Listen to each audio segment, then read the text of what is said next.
I'm Dr. J.P. Pizzino, and this evening we're going to be talking about eating for optimal immunity. So this is being recorded, and I will start my screen share now. Hang on just a minute.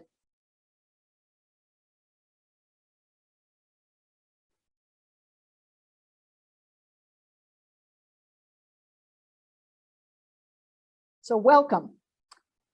I have a practice called Self-Empowered Healing and want to give you all the tools that you can to turn on innate healing intelligence in your body. So clearly nutrition is one of those things, and we'll learn more of the details about that with this webinar. So we are going to have a nutrition lesson, some information about the basic mechanics of immunity, and we'll also have recipe demonstrations and allow you to learn more about how you can take control of your own health. So our objectives are to help you understand how nutrition concepts actually support your immune system, as well as building the resilience of your body. We call that the terrain. So the terrain is like the ground that you're putting your garden into. And this is the thing that you have the most control over in terms of immunity and being able to resist infections of various sorts and so forth. We will talk about some specific nutrients, and we want to emphasize that you can get these things from food. You don't have to take supplements, and certainly getting them from food is the best way that your body can use them. It's how your body was designed to use them. And I also want to give you confidence in preparing the kinds of foods that will encourage optimal immunity. So we're actually going to have a cooking demonstration video today and tell you more about how you can feel more confident in making your nutrition choices. So resilience allows our bodies to stay in balance. They bounce back when something happens to them, whether that's a traumatic event or an infection. Our mental health is part of that. And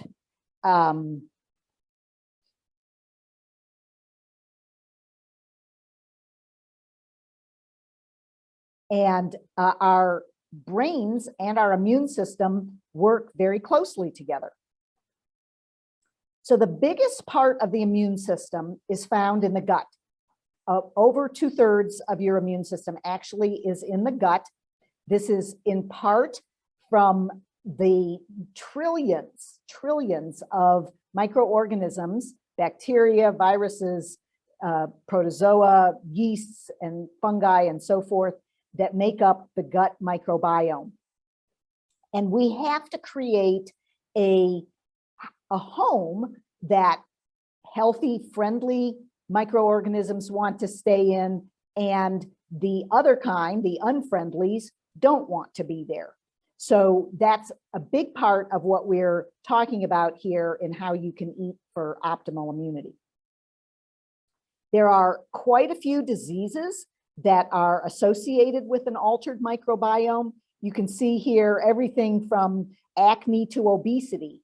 And I highlighted things like dementia and depression and anxiety because the brain has a very strong connection with what's going on with your gut and your microbiome. So this is not just physical illnesses, it is also things that have to do with mental stability and behavior, attention, mood, and so forth. So we have our immune system, which is our defense system. And our first line of defense is actually in the skin and mucous membranes. And of course, mucous membranes are the entire digestive tract. So that's the lining of your mouth, your throat, your esophagus, the intestines themselves, and all the way out through the other end. And there are specific antibodies that are working there, and they work in with the microbiome as allies.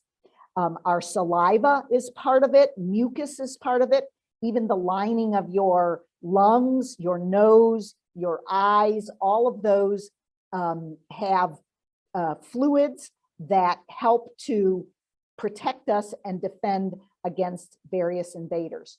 The gastric juices in your stomach are acidic, so that all the things that we eat, none of which are sterile, there's no such thing as sterile food, they actually hit your stomach and are killed in large part immediately from that.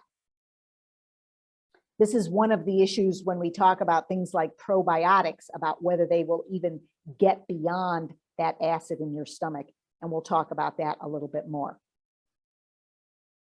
So there are several different nutrients that your immune system requires to play its role optimally.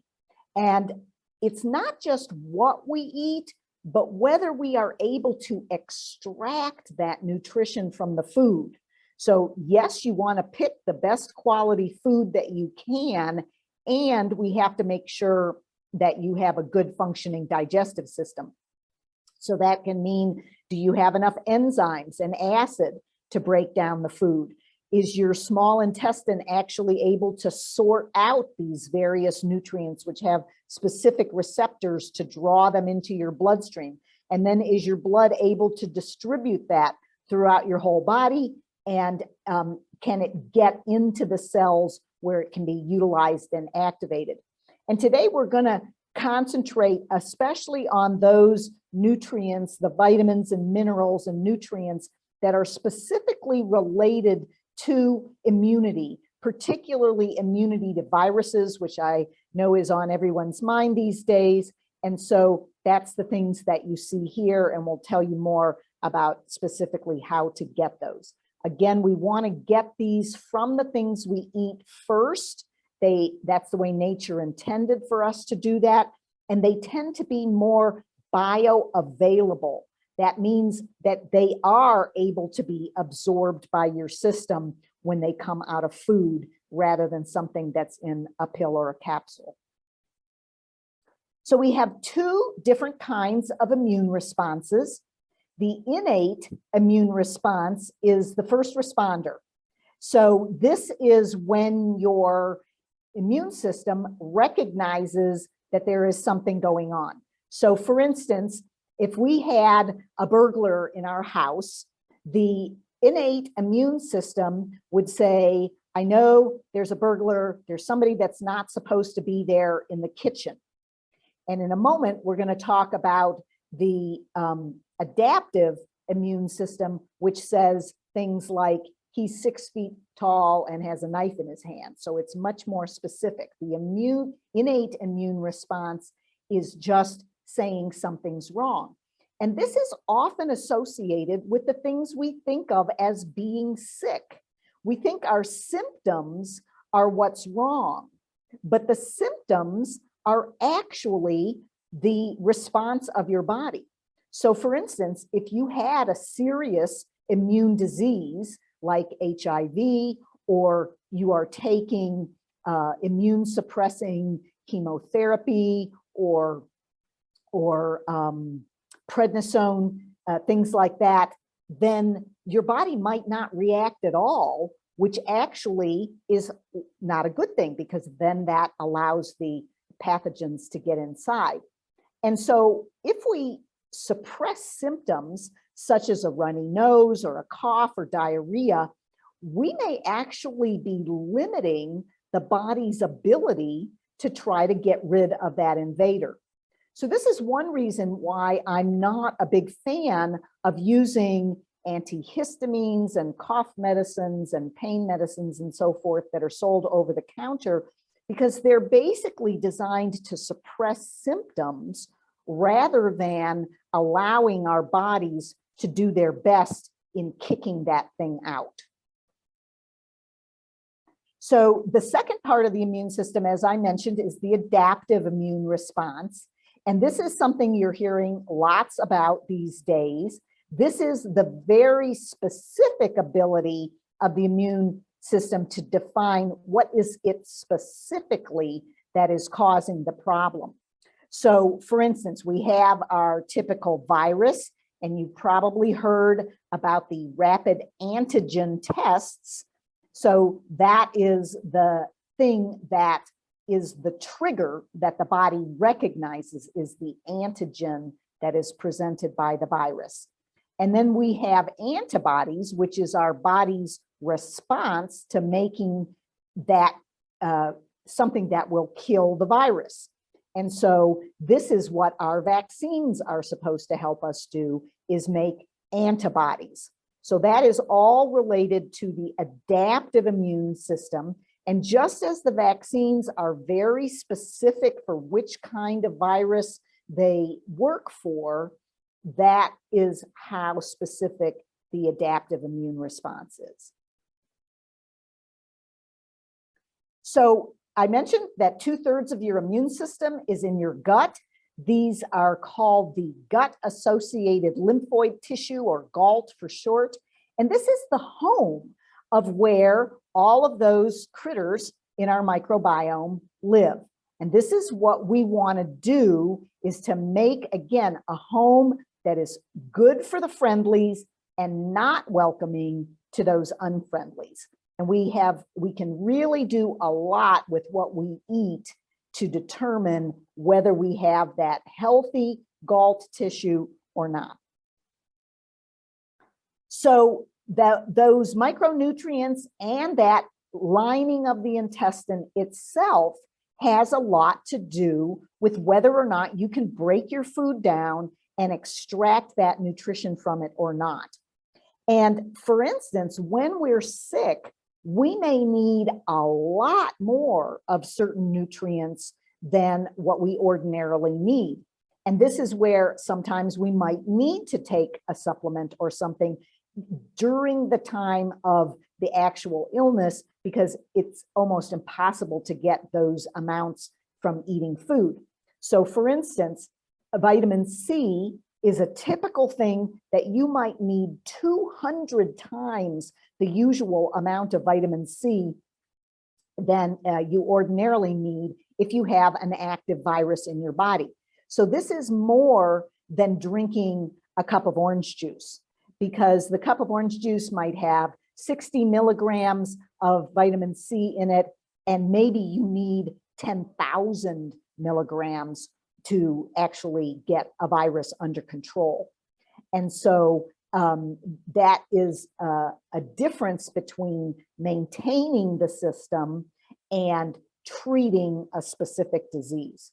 But today we're basically focusing on how can you build resilience, how can you prevent that invader from even establishing itself and getting you sick in the first place. So we're focusing more on that than we are on treatment today.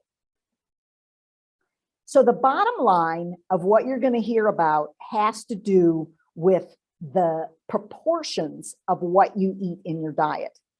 And unfortunately, what we call the SAD diet, the standard American diet, has 60% of the calories from just 3 foods. That's wheat, like what's in bread and pasta and chips and cereals, and corn and potatoes. This also includes other starchy foods, grains like rice and quinoa and so forth. Those are making up 60% of the average American's calories. And you'll see that other than the corn, which does have a little color to it, they're mostly bland colors, sort of brownish, whitish colors, buff colors, as opposed to the many different colors of all the fresh fruits and vegetables that we see on the other side of the scale. And we're going to talk more about what those colors actually mean, because they are really good guides to how you should eat in order to improve your immunity. And a big part of what we will concentrate on is we need to reduce that percentage of calories from those starchy things and increase the percentage of calories that we're eating from the fresh fruits and vegetables. And unfortunately, when we fill up on all these starchy things, we often don't even have very much room for more of the veggies. And that's part of what causes us to gain weight, because these things with the starches and sugars in them tend to have a lot of calories that get stored very rapidly, whereas the colorful fruits and vegetables have a lot of fiber in them. And so they actually fill you up with a lot less calories. So let's talk a little bit about probiotics. I think there's a common belief out there that if we use a capsule that contains all different kinds of these probiotics, that's the healthy type of bacteria, to get a good microbiome, that's all we need to do. And that is really not actually true. It can help. There are certain diseases that we target with specific kinds of probiotics.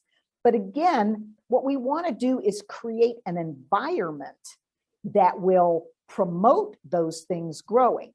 And there are many probiotic-rich foods. We also call them fermented foods. You've probably heard of things like sauerkraut and kombucha, kimchi, which is a Korean fermented food. Kefir, I believe it's pronounced kefir, can be fermented from things like coconut milk as well as dairy products. You can also have non-dairy yogurts. And I emphasize that because many people are sensitive to dairy and they don't know it, particularly if you have a lot of sinus issues or runny nose that may last all year long, asthma issues. Dairy products tend to impair the immunity of the respiratory tract. And so we're focusing a lot on the respiratory tract. And this is one way that what you eat affects things outside of the gut. And so I'm emphasizing here non-dairy sources of things like the kefir and the yogurt. Prebiotics are the things that those probiotics want to eat. It's what makes them want to live at your home. They like to go to your restaurant if you have prebiotics there. And so many of the foods that we eat actually provide food for this trillions of organisms that are inside of us. And it's important to remember that there are 10 times the amount of microorganisms in us than there are human DNA cells in our bodies. So there are so many more of these microorganisms than our human DNA. They form an enormous voting block. They are literally secreting electromagnetic waves and chemicals to tell you to go get them what they want to eat. So if you tend to eat a lot of fast food, pizza, French fries, hamburgers, you're going to have the kind of more microorganisms that will tell you to go get more pizza and hamburgers because that's what they're growing on. Whereas if you're eating kale and apples and oranges, you're going to have the kind of microorganisms that tell you to go get more of those natural foods. And so this is where making some of these prebiotic choices can actually help shift what is growing inside of you. And so we're going to actually talk more about garlic because it has many immune properties. Onions, leeks have some special properties that actually fight off the coronavirus. So leeks are this sort of green onion looking thing here in the middle of the page. I encourage you to try those instead of green onions in some of your recipes. Asparagus and apples have many factors that actually also help you detoxify, which also helps your immune system. And some people also drink apple cider vinegar.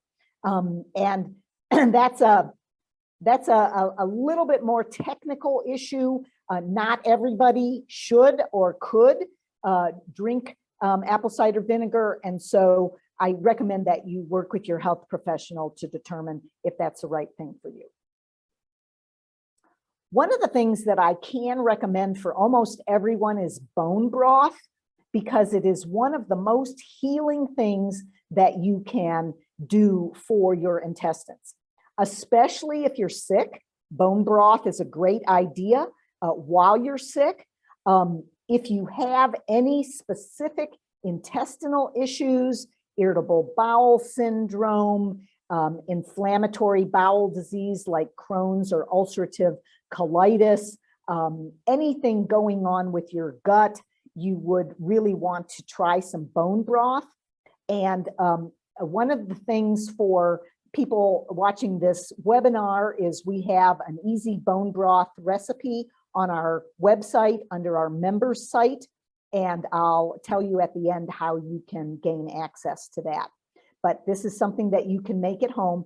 My caution when you're making your bone broth is that you really want to use animal bones that are from organic sources, preferably free range, not factory farmed animals. And we'll talk more about why that is in a few minutes, but you want to make sure that your animal products don't have a lot of pesticides in them when you make this.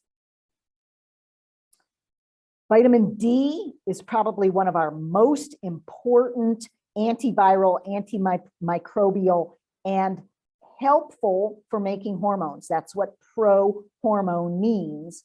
And so it's one of the most important things. The sun is our biggest source of vitamin D, but here in North America, you have to be outside with your face and arms bare for 3 to 6 hours a day in order to make adequate amounts of vitamin D. And so, especially in the wintertime, which is when we tend to get viruses more, we're not getting very much vitamin D. So you can certainly eat these foods as noted, such as wild-caught salmon and pasteurized eggs. Again, we want these things to be organic and free range as much as possible to avoid their downsides. But you may need some extra vitamin D. Many people have, there are actually 3 genes that prevent you from utilizing vitamin D properly. And if you have any of those genes, you may actually need supplements in order to get your vitamin D levels higher. Vitamin C, as I mentioned, is an extremely important vitamin for the adaptive immune response in terms of fighting viruses. These tend to be our red and orange and yellow colored things that have a lot of vitamin C in them. Berries, tropical fruits, bell peppers, acerola, cherry is something that you'll see for the whole food form of vitamin C. And there is some evidence that whole food vitamin C, which also has what are called bioflavonoids in it. So for instance, when you eat an orange, that white stuff on the inside of the orange peel and between the sections of the orange, that has bioflavonoids like rutin in it, which help you to utilize your vitamin C more. So whole food sources are really the best. Zinc is something you probably have heard a lot about in terms of the coronavirus, because many of us, it's one of the most common deficiencies that you can get. And you can see that there are both animal and plant sources of this. But again, there are reasons why we might not absorb the zinc properly, and supplementation may be needed in addition to eating these things. Quercetin is particularly important when it comes to lung health. If you have asthma or COPD or any lung conditions that might make you more susceptible to getting a virus like the coronavirus, we really want to beef up our sources of quercetin. So you see there's quite a few different options here. The highest source is found in capers, which you may not have heard of. They're these little tiny green things that add a nice flavor to different salads, or some people like to put them on things like lox and bagels and so forth. But you see that most of these quercetins, quercetin is one of those bioflavonoids or polyphenols that I mentioned, and they're mostly from plant sources. Black and green tea both have benefits to the immune system, and I highly encourage you to use the green version if you can. There is still some caffeine in green tea, but less than in black tea. But because the green tea is harvested in a way that stops the oxidation, it has more immune active factors that have very potent effects. And green tea has been shown to benefit everything from protecting us from cancer to improving our thinking abilities, and has quite a number of immune properties. So just sipping on a few cups of green tea a day is beneficial. Again, recommend drinking the tea rather than taking supplements. Green tea supplements are one of those things that have been shown to have too high doses can cause problems. And so this is where it's safer to just drink the tea in a natural method. Omega-3 fatty acids are something you've probably heard a lot about. These are something that our bodies cannot produce themselves. And we need both omega-6s as well as omega-3s. Unfortunately, that standard American diet, the SAD diet, has too many omega-6s in it, and that causes problems with blood clotting and buildup of plaque in the arteries. And so we need to balance that with higher levels of omega-3s. There are two different omega-3s that we look at: EPA, which that word next to it is icosapentaenoic acid, and DHA, which I will point out is different from DHEA. So DHA is the omega-3 that you're looking for. Wild-caught fish have the highest amount of that. If you're a vegetarian, there are some plant sources, including chia seeds and walnuts, that are another way for you to get more of those omega-3s in your diet. And I just point out that if you have an inflammatory condition already, something like an autoimmune disorder, rheumatoid arthritis, ulcerative colitis, multiple sclerosis, those people may need much higher doses than what they can get out of food. Again, sometimes for treatment, we use different amounts than what we use for just maintaining our healthy resilience. Ginger is a potent antimicrobial, has antifungal and antiviral properties. So this is something great to start adding to your different dishes. I do recommend the fresh ginger having much more potency than, for instance, powdered ginger. You can just slice it and make it into a tea if you want to. And you can even buy this already cleaned and prepared in the freezer section in some grocery stores. So that's another way to get more ginger into our diet. Garlic, as I mentioned, has many immune properties.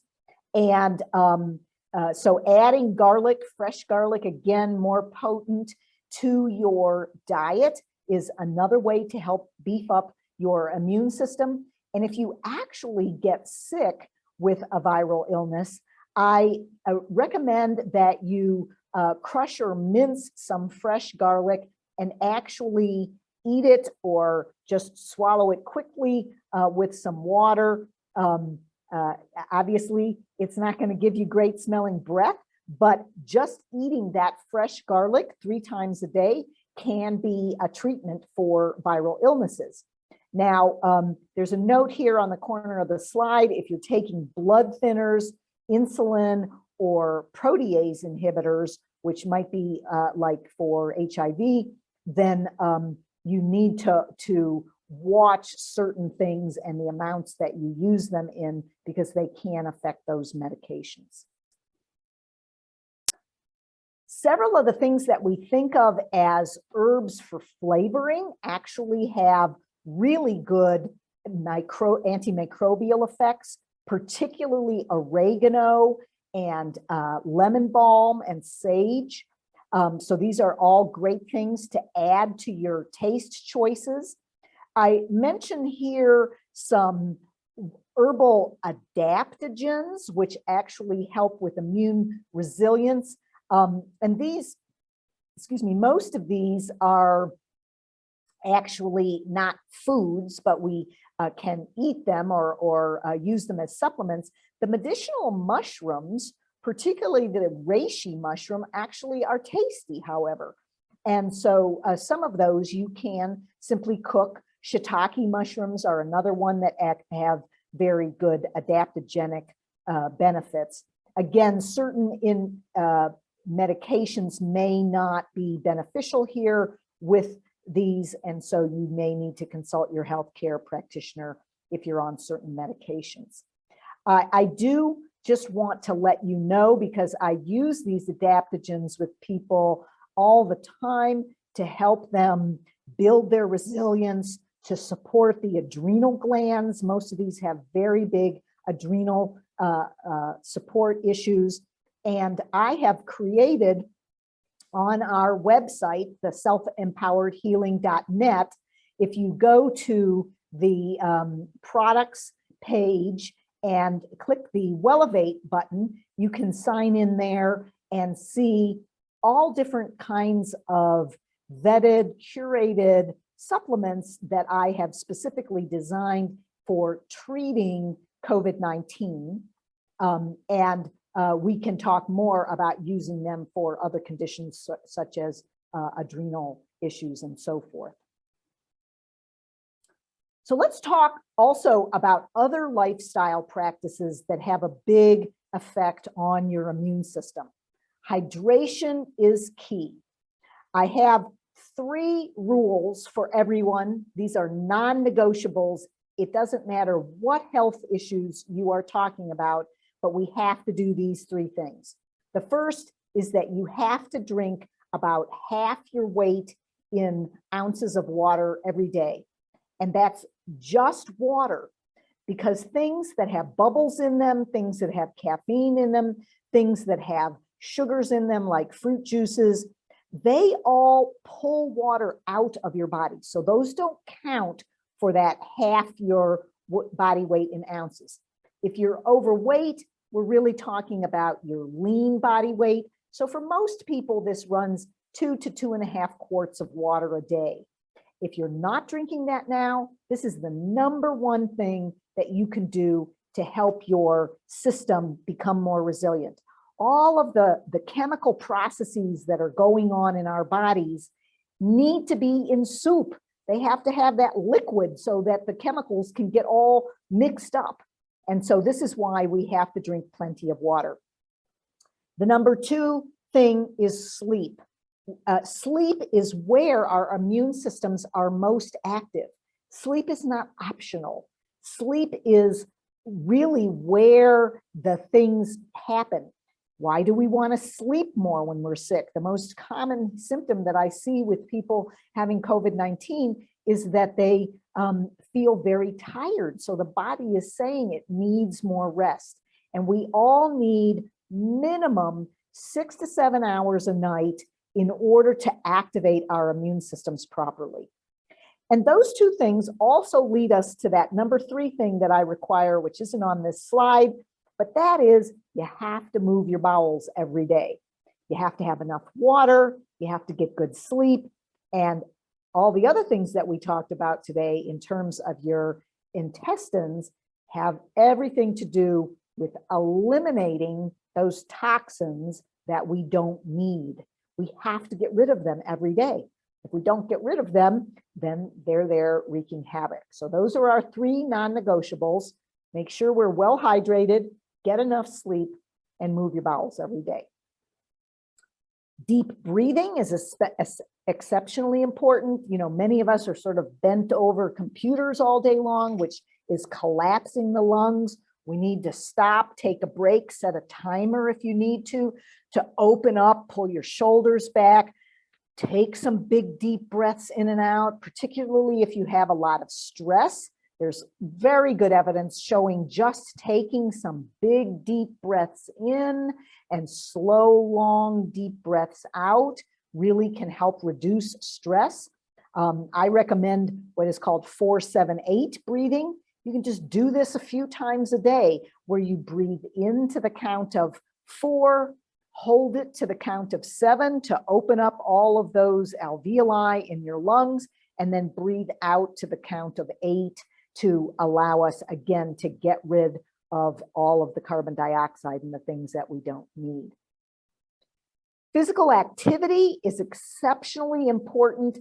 There is almost nothing that getting some physical activity, at least 30 minutes of moderate exercise, at least 5 days a week, doesn't improve. It's been proven for mental health, preventing heart disease, preventing cancer, preventing Alzheimer's disease, preventing osteoporosis. So physical activities is how we were designed to do. We must move, and we must move regularly. And in our modern sedentary lifestyle, that's a problem. So we have to think of how can we get more movement in. Doing something like a pedometer and shooting for 10,000 steps a day can be a good way to help get yourself focused on that and motivated. So I want to talk more specifically about how to make food choices as well. And I think of this as a nutritarian or flexitarian is the idea. So we're not so much looking at labels like paleo or keto or FODMAP or gluten-free or any of those labels about things. It's where are we getting the most nutrition from? This has to be the bottom line in our diet. If we're not able to get the nutrition out of it, then we're eating for our taste buds, which there's nothing wrong with that, but it's not going to benefit the rest of your body. So here are the most important points in terms of choosing your foods. So the most nutrition comes from plants. This is, there is no argument about this at all. With all of our technology, we still do not create life. All life on Earth in some place stems from plants. So whether or not we are eating animal products, those animals had to get nourishment that originated in plants. So the plant is really a special device to collect the energy of the sun. That's what a plant does, and that's how it creates life. So if we think of the plant as a solar array, its leaves are like a big satellite dish collecting the sun.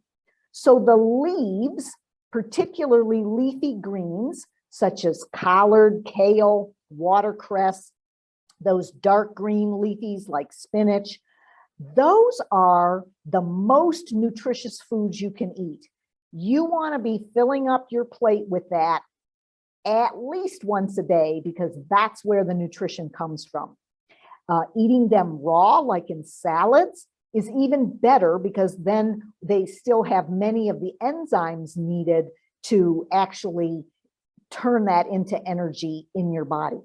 So what holds up that solar array of the leaves? That's the stems of the plant. So this is things like celery and broccoli stems and so forth. That is the fiber part. So we all know that we need more fiber. So including those stems is very important in your diet so that you get extra fiber.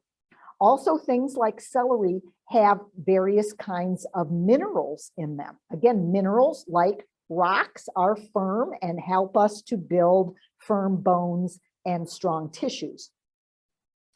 By the time that a plant has made a fruit, and by fruit, I include things that we often call veggies like tomatoes, green beans, squash, eggplant. Those are all the fruits of the plant. That is how the plant is sending out its seeds to make more plants.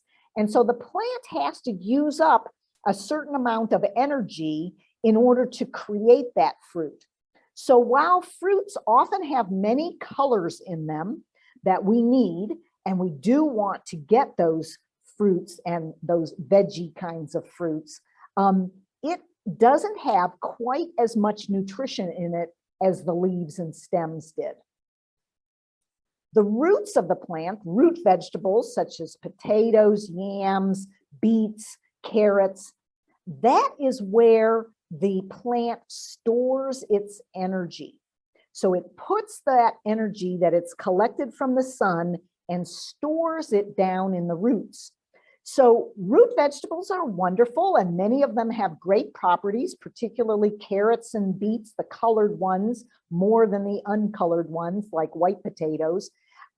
However, if you are struggling with too much weight, you want to minimize the number of root vegetables that you eat, because that is going to get stored as more energy on you. So not only does the plant store it, but it stores on you as fat. So that's the basic concepts of how to choose which types of plant fruits and vegetables that you eat. Another very important part of nutrition is the colors of things.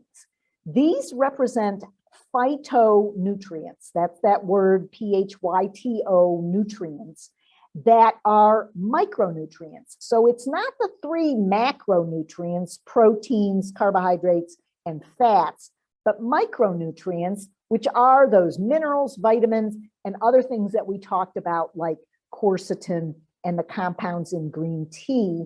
Those are phytonutrients that help us use those macronutrients more effectively. They help us build our immune system. And so we want to think about eating every color every day, because every color is different. So a purple micronutrient like a beet or even blueberries are actually more purple, or orange things, oranges, cantaloupes, squashes, and so forth. Yellow things like yellow peppers, yellow bell peppers, and so forth. Those things we want to include regularly. Even things like red cabbage and so forth have very useful phytonutrients. So we want to eat many more of these colored vegetables and fruits in order to get those phytonutrients. The next thing to think about in your food choices is less processed. Food is actually a deliciously packaged form of the earth. We are all literally made out of the earth. You know, in the Bible, it talks about from dust to dust. Well, we literally are made out of the earth. That's why we eat. And so the earth has provided these things for us in a delicious way. And the closer that thing is to the way the earth provided it, the more nutrition there is in it. By the time an animal has eaten that food and turned it into its own flesh or milk or eggs, it has removed a great deal of the energy. So from the sun to the leaves of the plant, to the roots of the plant, to the animal, to milk and eggs, has all actually used up a lot of energy. I have to take a sip of water here.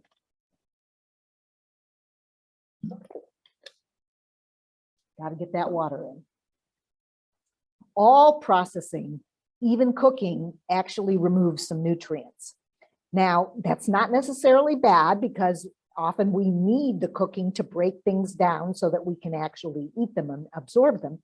But it's one of the reasons why you hear that we should be eating more raw things. Products, they tend to have more toxins in them. The FDA permits 1,000 times more pesticides on animal feed, and then the animal concentrates those pesticides into its flesh. When something is GMO, genetically modified organism, that allows the farmer to put 11 times more pesticides on it. So this is why we want to get things that are free range, organic, non-GMO, because they have fewer pesticides on them and fewer toxins. And it's a real irony that when we eat those more refined things like white flour, white sugar, processed corn, and so forth, they are less colorful because those phytonutrients that help to remove the toxins have been taken out of the food. And so it then becomes a double whammy that we're getting more toxins and less ability to get rid of those toxins. So this is where you want to make your decisions about how you are choosing your food. This is what an immune supporting plate looks like. And I want to point out that over half of the plate here is those fruits and vegetables. There are many other plant sources on here, which includes things like your whole grains. Again, the less processed they are, the better they are for you. The more fiber they have in them, the more vitamins and minerals they have in them. So we want to pick less processed things whenever possible. Protein really should make up, your animal products should really only make up about 1/4 of your plate. And when we can choose, we want to get at least 3 to 5 servings of our fruits and veggies a day. And we also want more veggies than fruits, as I talked about, because again, things like your Brussels sprouts and your cauliflower, that's actually the plant that you're eating as opposed to the fruit, such as the bell pepper. And then we would use small amounts of healthy fats, and we talked about fermented vegetables as ways of getting probiotics in as well. So it does have a lot to do with portion sizes. It's not necessarily that you have to stop eating everything that you're eating, although there are better choices than others, but some things just fill us up too much. And so we need to minimize those in order to have more room for these other colorful things that actually have the immune support in them. So we're going to give you a little cooking demonstration here because this isn't live. I'm going to do it by video. But I want to tell you about something that we do at Self-Empowered Healing called Eat More Yum, which is really about not saying eat this, don't eat that, but how can you be in your life and enjoy your health? So it's not just what to eat, but making it work in your life. And so we mentor you to help overcome barriers that may have kept you from eating the best diet that you know you can do. And we have many different barriers and work with you individually to determine what we can do to help you overcome those. So I'm going to show you here a little bit about how this works. Meeting your nutrition goals has never been simpler. Each week, you will receive a meal plan with simple recipes that has been hand-curated by nutrition professionals and chefs. Your meal plan is interactive and fully customizable to fit your lifestyle. You can add and remove recipes based on your preferences. You can adjust the number of servings and scale those recipes you want to make more of for later. To create leftovers in your planner, drag the recipe into the specified day, then click the grocery icon, and ingredients will be hidden from your smart grocery list. Liking recipes using the green heart will add them to your recipe box. Here, you can search for recipes and add them directly to your planner. As you customize your plan, the nutrition facts will automatically adjust as well as your smart grocery list. You can generate your grocery list for those days you want to shop for. You can print your entire planner along with your list and recipes. Use your list to order groceries online or take your meal planning grocery list with you at the computer or side out any mobile device. Selecting and preparing healthy food shouldn't be complicated. Whether you're preparing a family meal or packing snacks for an afternoon full of activities, we're here to support you with plenty of options. To log into your meal planner, refer to your practitioner's website or reach out to them for more information. We look forward to seeing you in the kitchen, and happy cooking. So I wanted to just give you that overview about what you actually get. I don't charge you for any of this, and work with you specifically to figure out what foods do you like? What does your family like? What do you know how to prepare? What do you need support in learning how to prepare? We have specific videos, as I'm going to show you in a moment, that can help you learn how to prepare things. And I have a goal because I know most people's lives are extremely busy. And so I try to really find things that take 30 minutes or less to prepare and get you onto your table so that you're ready to eat. All kinds of things that you can use to take to work for lunches and snacks, to take with you on the road, and making that easy is what we do with our consultation to help you eat more yum. And this is a typical recipe I wanted to give you a little bit closer look at. This is something that we can use as a breakfast, as a dessert. I'm big on dessert, and I actually encourage people to eat dessert every day because I think that this is an important part of enjoying your life and being satisfied. And so we want you to feel that you are not deprived. No one's going to stay on some kind of diet that makes them feel restricted or deprived. So that is something else that we usually focus on. What tastes good to you? What is enjoyable for you? So I have here another cooking video, and I want you to show how easy it is for you to prepare 3 days worth of meals even in advance. And so I want to let you see options.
So as you can see, you can make really tasty meals. You don't need a lot of special equipment. You don't really need special cooking skills. We do a lot of things that you simply pop into the oven. And I really shoot for what can you do in less time than it takes to get a pizza delivered. And so you've made something healthy for yourself in a very short period of time. So let's review a little bit about what we talked about. We talked about ways of determining what to eat. So the part of the sun that is most collected from the plant is the leaves. So emphasizing those dark green leafies. We also talked about how colors are a big part of the phytonutrients that helps turn on our immune system. 3 specific immune supporting nutrients that we talked about include vitamin A, which is often in our dark red things, a lot of that in things like tomatoes and beets. Vitamin C, which is also in colored things, orange and yellow things, as well as red things.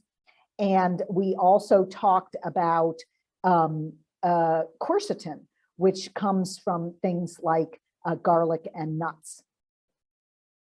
So I'd like you to think about a couple of these immune supporting foods that we've talked about that you already like to eat, and we can help to figure out how you can eat those more frequently.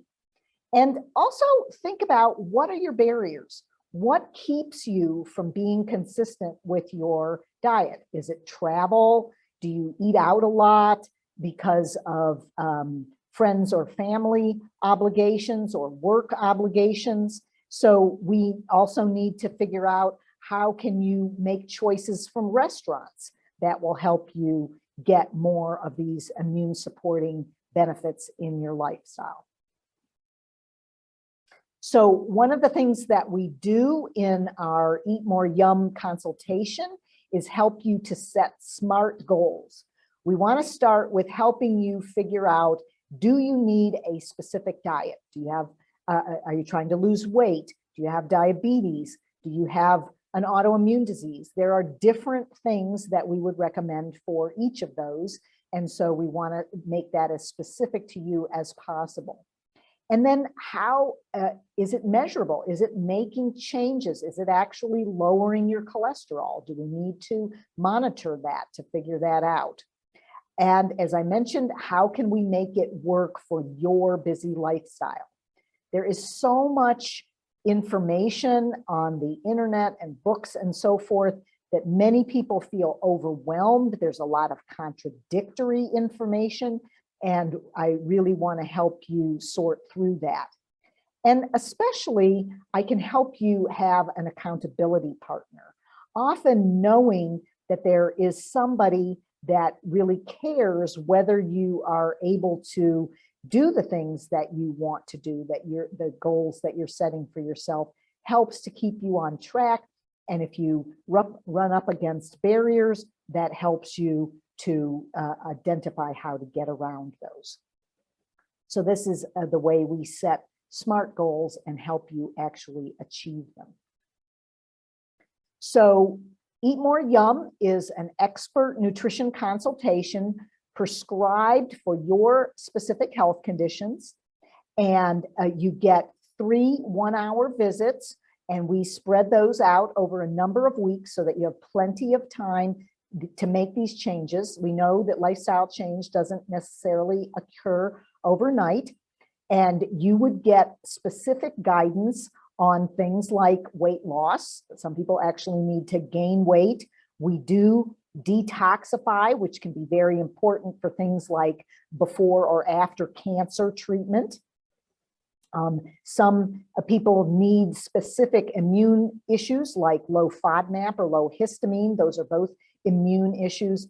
And we even can actually reverse diabetes and high cholesterol. I have many people who have gotten off of medications by using the right diet for that. You would have these specific meal plans that I showed you, the videos that show you how to do the preparation of the recipes. All of that is included free with your consultation. And we use a lot of mind-body techniques because there's often quite a bit of self-sabotage that happens when we are trying to make lifestyle change. We know that this is challenging, and the mind-body techniques can really make a difference. If you decide that you want to eat more yum, but then you need more help with a specific health condition, we actually will count that and upgrade you to the 10 hours of consultation that you get with the Self-Empowered Healing Journey. And because as a physician, I can order laboratory tests for you if you're working on something like high cholesterol or diabetes and getting off of those medications, we can include the laboratory tests that you need to make that happen for you. So I strongly encourage you to visit our website, selfempoweredhealing.net. You can make a free discovery session. That big red button right in the middle of the page allows you to set up your own half-hour appointment where we discuss the specific goals that you have, any conditions that you have, and help you decide exactly what is right for you. I am available in many states by secure telemedicine. And so if you have friends or family that are interested, please pass this on to them. And you get several things. If you actually set up your free discovery consultation, please mention that you saw this video, and we will give you access to a free membership where you'll actually get an ebook that gives more detail about eating for optimal immunity, including more recipes and preparation tips. You'll see a replay of this webinar, as well as the bone broth recipe that I mentioned, and even get access to one of our mind-body techniques, which is a 5-minute mind movie, which helps to program your body so that it actually is making the changes that we're talking about. So I hope that you feel more empowered to actually turn on your optimal immunity after watching this webinar. And I look forward to seeing you at your free discovery session. Bye-bye.